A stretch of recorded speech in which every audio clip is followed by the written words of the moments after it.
Weather की भी प्रदेश में एक बार फिर से बादल मेहरबान है। कहीं पुलिया पर पानी की चादर है तो कहीं नदियां उफान पर है।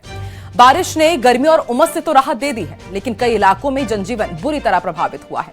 बारां में नाले उफान पर हैं, झालावाड़ में परवन नदी ने रौद्र रूप दिखाया और अजमेर में मूसलाधार बारिश ने मौसम को खुशनुमा बना दिया है। देखिए वेदर रिपोर्ट।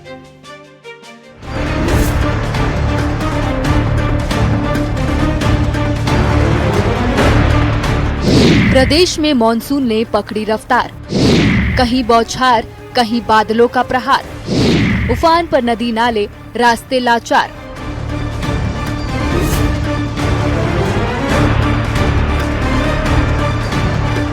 प्रदेश में फिर मॉनसून ने रफ्तार पकड़ ली है, या यूं कहें कि देर आए दुरुस्त आए।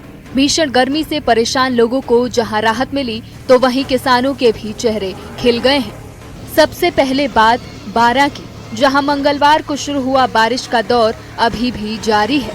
जिले में बीते 24 घंटे में औसत 49 mm बारिश दर्ज की गई है। सबसे ज्यादा बारिश छीपा बड़ौद क्षेत्र में हुई है। बारिश के चलते नालों में उफान आ गया है।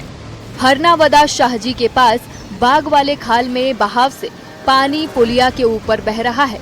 उधर छबड़ा के खासरा गांव का नाला उफान पर होने से पुलिया पर चादर चलने लगी, तो शाहाबाद में भी बरसाती नदी नाले उफान पर हैं।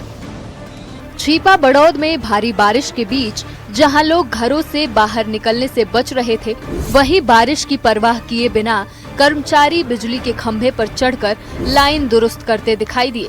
बिजली कर्मचारियों का ये वीडियो सोशल मीडिया पर तेजी से वायरल हो रहा है। हाड़ौती अंचल सहित झालावाड़ जिले में भी मॉनसून एक्टिव है। सीमावर्ती एमपी में हुई अच्छी बारिश से झालावाड़ जिले की नदियों के जलस्तर में भी बढ़ोतरी देखी जा रही है। झालावाड़ के ही मनोहर थाना की परवन नदी के जलस्तर में तेजी से बढ़ोतरी हुई और बढ़ोतरी होने से नदी के बीच बना थानेश्वर महादेव मंदिर का बड़ा हिस्सा पानी में डूब गया। तो वहीं अजमेर में झमाझम बारिश के बाद मौसम खुशनुमा हो गया, जिसके बाद लोगों को गर्मी से राहत मिली। आना सागर झील के आसपास बारिश के बाद लोगों के चेहरे खिल गए। हालांकि बारिश के कारण सड़कों पर आवाजाही प्रभावित दिखी। अजमेर में एक बार फिर बारिश का दौर शुरू हो गया है। बारिश आने से आम जनजीवन पूरी तरह से अस्त व्यस्त हो गया है। इस वक्त मैं आना सागर चौपाटी के नजदीक खड़ा हूँ। आप देखेंगे तेज बारिश जो है वो यहाँ पर शुरू हो गई है। पिछले 2 दिनों से बारिश हो रही है, धीरे और तेज हो रही थी, लेकिन आज जो है क्योंकि जो है मौसम विभाग का भी अलर्ट था, मौसम विभाग ने भी अलर्ट जारी किया था कि आज जो है तेज बारिश होने की संभावना है और आज जो है तेज बारिश सुबह से ही हो गई है, जिसके कारण आने जाने में जो है लोगों को परेशानी हो रही है। कई लोग जो है इकट्ठा हुए हैं। आसपास के कई इलाकों में जो है पानी भरने की यहाँ पर शिकायतें भी मिल रही है। आप देखेंगे स्कूली बच्चे हों या फिर ऑफिस जाने वाले तमाम जो लोग हैं या फिर बाहर निकलने वाले, वो जो है इस बारिश से काफी परेशान है। और ये बारिश कहीं ना कहीं लोगों को राहत जरूर यहाँ पर जो है प्रदान कर रही है। कुछ लोग हैं हमारे साथ, उनसे बातचीत करते हैं। बारिश का दौर एक बार फिर शुरू हो गया, किस तरह से राहत पा रहे हैं आप? सर, पिछले दिनों से हम उमस और गर्मी से बेहाल परेशान थे। इंद्र भगवान की आज मेहरबानी हुई है। आप देख रहे हैं, आज कोई कहता 3 इंच बारिश आएगी, कोई कहता 3 फुट बारिश आएगी। तो भगवान की कृपा हो जाए, इंद्र भगवान मेहरबान हो जाए। सर अच्छा माहौल हो रहा है, मौसम भी अच्छा है। कुल मिलाकर प्रदेश में मॉनसून की सक्रियता, राहत और चुनौतियां दोनों साथ लेकर आई है। किसानों के लिए ये बारिश उम्मीदों की नई किरण है, तो वहीं नदी नालों के उफान पर होने से लोगों को सतर्क रहने की जरूरत है। मौसम विभाग ने भी आगामी दिनों में बारिश का दौर जारी रहने की संभावना जताई है। ऐसे में प्रशासन ने लोगों से नदी नालों और जल भराव वाले क्षेत्रों से दूर रहने की अपील की है। Bureau report, news 18 Rajasthan.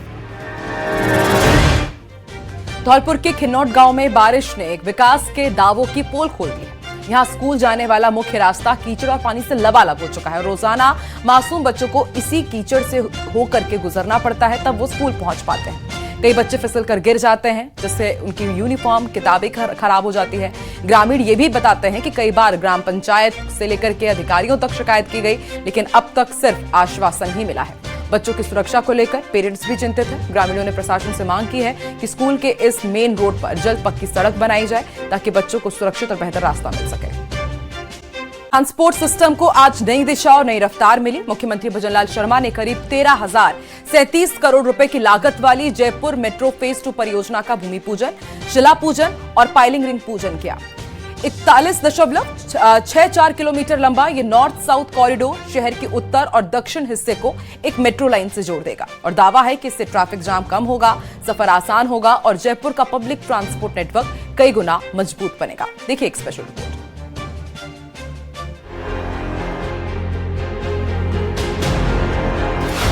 विकास का शिलान्यास, बढ़ने वाली है जयपुर की रफ्तार। जयपुर मेट्रो फेज 2 का भूमि पूजन। ओम स्वस्ति न इंद्रो वृद्धश्रवाः स्वस्ति नः पूषा विश्ववेदाः। पहले शिला पूजन, भूमि पूजन और अब निर्माण की शुरुआत। 15 साल के लंबे इंतजार के बाद जयपुर मेट्रो फेज 2 ने आखिरकार जमीन पर आकार लेना शुरू कर दिया। मुख्यमंत्री भजनलाल शर्मा ने सीतापुरा में परियोजना का शुभारंभ किया और राजधानी के मेट्रो विस्तार को हरी झंडी दे दी। मुख्यमंत्री ने कहा कि मेट्रो फेज 2 राजधानी के विकास और आधुनिक सार्वजनिक परिवहन को नई गति देगा। माननीय प्रधानमंत्री जी के नेतृत्व में इसका शिलान्यास 4 जुलाई को रिफाइनरी के साथ हुआ है। आज उसका भूमि पूजन का कार्यक्रम, आज से ये कार्यक्रम प्रारंभ हो गया है। आप देख लीजिए कि शिलान्यास से आज भूमि पूजन में मात्र 18 दिन में काम प्रारंभ हो गया है।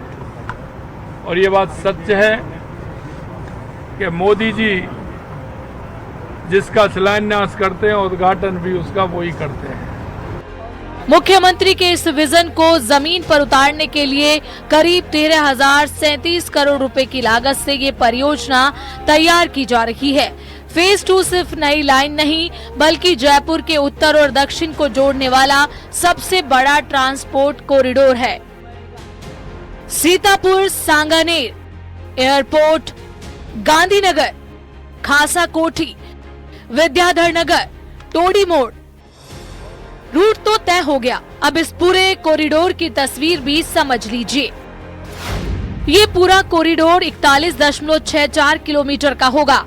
पूरे कॉरिडोर पर 36 स्टेशन बनाए जाएंगे। 34 स्टेशन एलिवेटेड होंगे। एयरपोर्ट क्षेत्र में 2 स्टेशन अंडरग्राउंड बनाए जाएंगे। इससे सीतापुरा, सांगानेर, टोंक रोड, एयरपोर्ट, गांधीनगर, खासा कोठी, विद्याधर नगर और टोडी मोड़ एक ही मेट्रो लाइन से जुड़ेंगे। खासा कोठी जयपुर मेट्रो का सबसे बड़ा इंटरचेंज स्टेशन बनेगा। यहीं फेज 1 और फेज 2 एक दूसरे से जुड़ेंगे। 150 मीटर लंबे फुटओवर ब्रिज से इंटरचेंज आसान होगा। परियोजना को सितंबर 2031 तक पूरा करने का लक्ष्य रखा है। नई लाइन से Jaipur airport, Gandhinagar railway station, SMS अस्पताल, SMS स्टेडियम, JECC और सीतापुरा विश्वकर्मा इंडस्ट्रियल एरिया सीधे मेट्रो नेटवर्क से जुड़ जाएंगे। यानी लाखों लोगों के लिए सफर छोटा होगा, जाम कम होगा और प्रदूषण पर भी लगाम लगाने में मदद मिलेगी। 15 साल का इंतजार अब निर्माण में बदल चुका है। जयपुर की तस्वीर बदलने वाले इस प्रोजेक्ट की शुरुआत हो गई है। अब नजर इस बात पर होगी कि तय समय में ये मेट्रो ट्रैक पर उतरती है या नहीं, क्योंकि ये सिर्फ मेट्रो का विस्तार नहीं बल्कि राजधानी की रफ्तार बढ़ाने की सबसे बड़ी तैयारी है। न्यूज़ 18 के लिए जयपुर से रोशन शर्मा की रिपोर्ट।